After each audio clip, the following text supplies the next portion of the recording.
Sorry guys, मुझे नहीं पता था कि तुम लोगों में ऐसा कुछ रिचुअल होता है। हाँ, प्रे तो करना चाहिए। हम हमेशा खाने से पहले अल्लाह ताला से प्रे करते हैं। यस, रिचुअल नहीं स्पिरिचुअल। हम ही पहले भगवान को भोग ऑफर करते हैं और उसके बाद प्रे करके खाते हैं। लेकिन तुम्हारा भगवान यहाँ आके कैसे खा सकता है?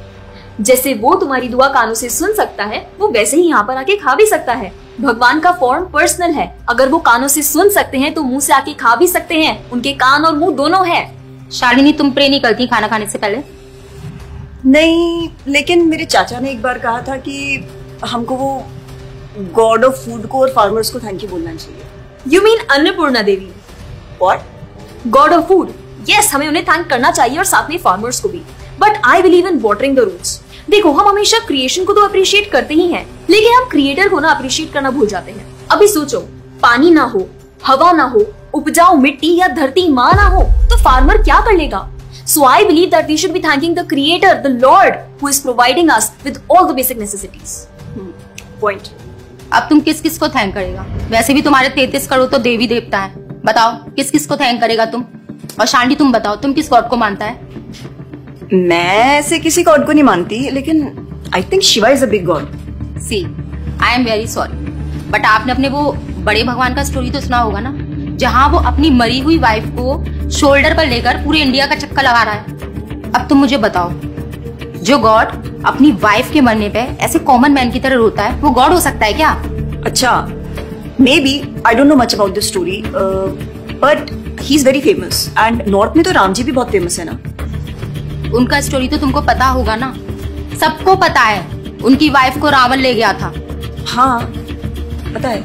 अब तुम मुझे बताओ, वो गॉड है? वो अपनी वाइफ को भी अकेला नहीं बचा के ला सकता।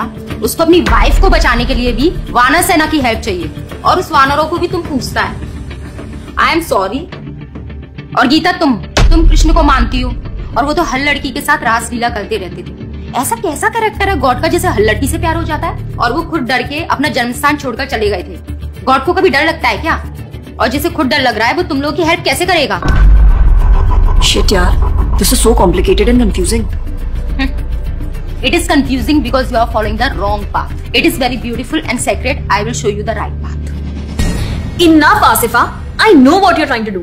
And Shalini, कुछ भी confusing नहीं है। You know what the problem is कि तुझे पता ही नहीं है, क्योंकि तूने आज तक शास्त्र ही नहीं पढ़े हैं। तो पता कैसे चलेगा कि क्या सही है और क्या गलत? जन्म कर्म च मे दिव्यम एवं योवेति तत्वतः त्यक्त्वा देहम पुनर्जन्म नैति मामेति सो अर्जुन। भगवान की लीलाओं को समझना इतना आसान नहीं है। उसके लिए शास्त्रों का अध्ययन करना पड़ता है, और वो भी एक प्रामाणिक गुरु के अंडर रह के उनकी शरण लेके।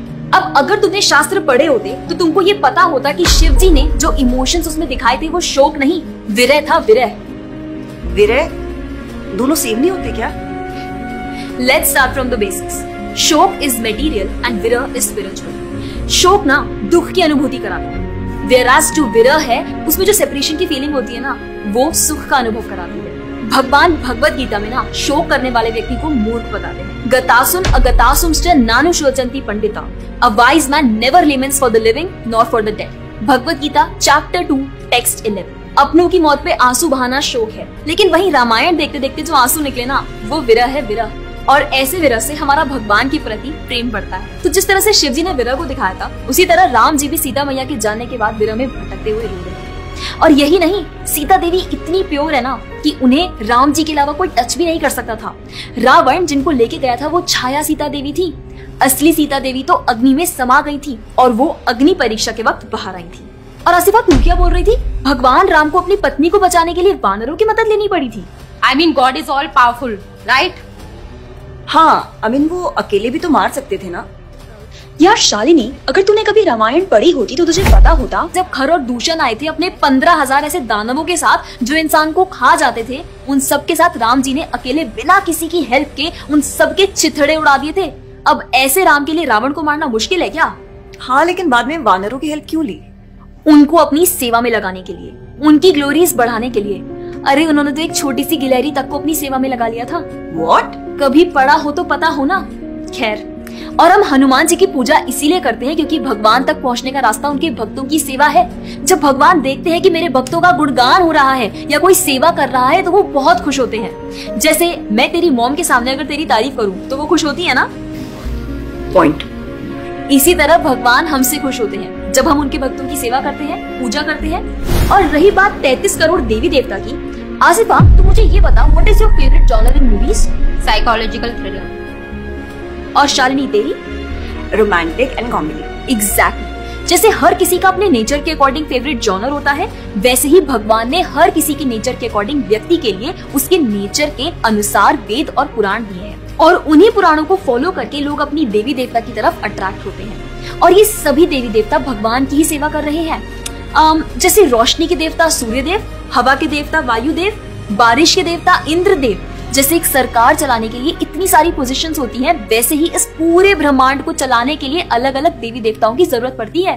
तो मतलब वो अपनी पोजीशन का मिसयूज करेंगे, किसी भी लड़की के साथ कुछ भी करेंगे, रास लीला करेंगे। Stop it Asifa, now you are crossing the line. तुझे पता ही क्या है कृष्ण के बारे में? जो लोग बोलते हैं कि कृष्ण करे तो रास लीला है, हम करें तो कैरेक्टर ढीला है, उनको बोलो पहले भागवतम पढ़ ले।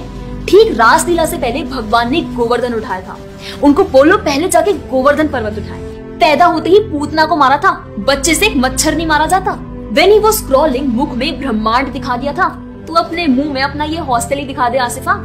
क्या तुम जानते हो द्वारका में भगवान श्री कृष्ण की 16,108 रानियां थी और सबके अलग अलग महल थे। और हर एक महल में श्री कृष्ण सबके साथ होते थे एक ही समय पर, रोज। सारी रानियां कृष्ण से खुश थीं और उन सब की जरूरतें कृष्णा पूरी करते थे। क्या किसी नॉर्मल से इंसान के लिए ये सब संभव है? आज के टाइम पे तो एक ही नहीं संभलती, लेकिन उस टाइम सारी रानियां एक दूसरे के साथ खुश थीं और उन्हें खुश कृष्ण रखते थे। क्यों? क्योंकि वो भगवान है।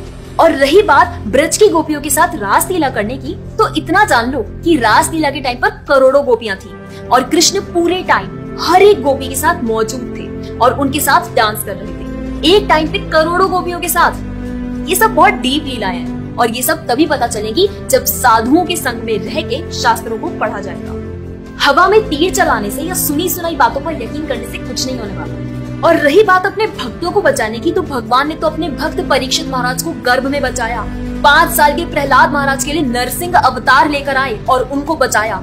यहाँ तक कि वो अपने गुरुदेव सांदीपनि मुनि के बेटे को मरने के बाद वापस लाए और उनको जिंदा किया। आई एम रियली इम्प्रेस्ड यार। हिंदू होते हुए भी मुझे फैक्ट्स पता ही नहीं थे। मेरे पेरेंट्स ने मुझे कभी इन सब चीजों के बारे में बताया ही नहीं।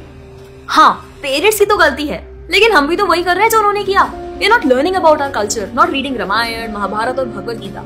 आजकल तो ये सब कुछ रीड करना बहुत इजी भी है यार। Everything is available on our phones, and the problem is that we don't want to learn। और इसीलिए हमें कोई कुछ भी बोलता है और हम उसे मान लेते हैं और अपने बिलीफ को चेंज करने के लिए रेडी हो जाते हैं। एक्चुअली में पता है, किसी का हार्ट ट्रांसफॉर्म करना है तो प्यार से करो, ज्ञान से करो, पैसे और तलवार से नहीं। और अब बारी आपकी है। अगर आप भी चाहते हैं कि कोई एड़ा गेड़ा नत्थु गेड़ा अगर आपको कुछ भी ना बोल जाए, आपका बेवकूफ ना बनाए, तो जाइए और अपने कल्चर के बारे में जानिए।